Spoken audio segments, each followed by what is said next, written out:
ने आशीर्वाद दे दिया चिरंजीवी भव।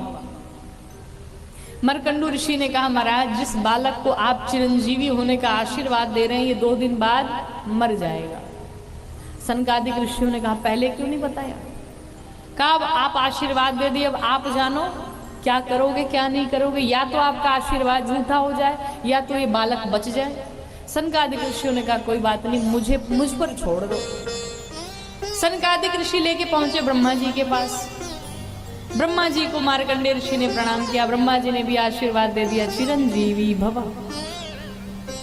सनकादिक ऋषियों ने कहा सरकार आप जिसको चिरंजीवी होने का आशीर्वाद दे रही है 2 दिन बाद मर जाएगा।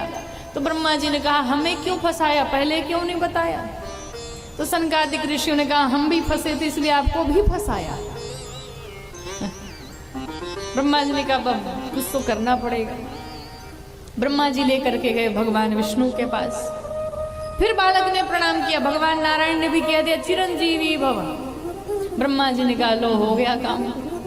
कहा सरकार जिसको आशीर्वाद दे रहे चिरंजीवी होने का ये 2 दिन बाद मर जाएगा। भगवान विष्णु ने कहा मैं क्यों फंसाया? कहा सब फंसे थे इसलिए आपको ही फंसाया।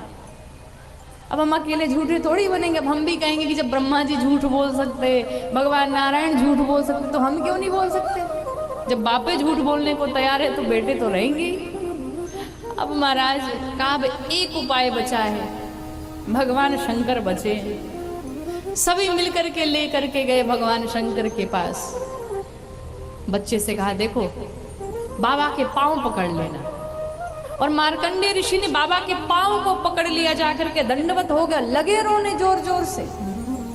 भगवान शंकर को बड़ी दया आ गई, बालक है बेचारा बड़ा रो रहा है। भगवान शंकर ने प्रेम में आकर के आशीर्वाद दे दिया चिरंजीवी भव। सभी ने कहा सरकार जिसको आशीर्वाद दे रहे हैं चिरंजीवी होने का कल ही सुबह मर जाएगा ये। बाबा ने कहा पहले क्यों नहीं बताया, क्यों फंसाया? सब ने कहा सरकार हम सब फंसे थे बस आप ही बचे थे इसलिए आपको भी फंसाया, अब आप जानो क्या करना है। बाबा ने कहा ये बालक तो मेरा ही दिया हुआ वरदान है। और भगवान ने आशीर्वाद दिया जो चिरंजीवी होने का। भगवान ने कहा इस वाणी को मैं सत्य करूंगा। और भगवान ने मार्कंडेय ऋषि को जो चिरंजीवी होने का आशीर्वाद दिया, भगवान शंकर ने उसे सत्य करके दिखाया। जो बालक कल प्रातः काल होने के बाद वो मरने वाला था, वो बालक आज इस कलिकाल में भी, इस कलयुग में भी जीवित है। जो कल सुबह ही मरने वाला था वो आज भी जीवित है। अब आप विचार कर लीजिए प्रणाम के कितने लाभ होते हैं। आप किसी अपने दुश्मन को भी कहिए ना भाई साहब प्रणाम, तो वो भी ये नहीं कहेगा मर जाओ, वो भी यही कहेगा जाओ खुश रहो, चाहे गुस्से में कह दे। लेकिन भूल से भी कोई नहीं कहेगा कि तुम्हारा विनाश हो जाए, तुम मर जाओ, कोई नहीं कहेगा महाराज।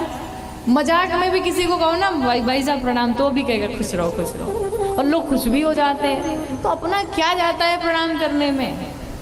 तो बच्चों को संस्कारवान बनाइए, संस्कारों से जोड़िए, अपनी संस्कृति से जोड़िए, बच्चों को खूब पढ़ाइए, आगे बढ़ाइए, लेकिन संस्कारों के साथ साथ।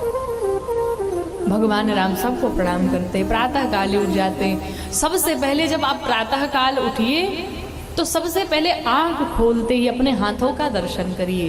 कराग्रे वसत लक्ष्मी, कर मध्य सरस्वती, कर मूले वसत गोविंदम, प्रभाते कर दर्शनम। सबसे पहले हाथों का दर्शन करिए।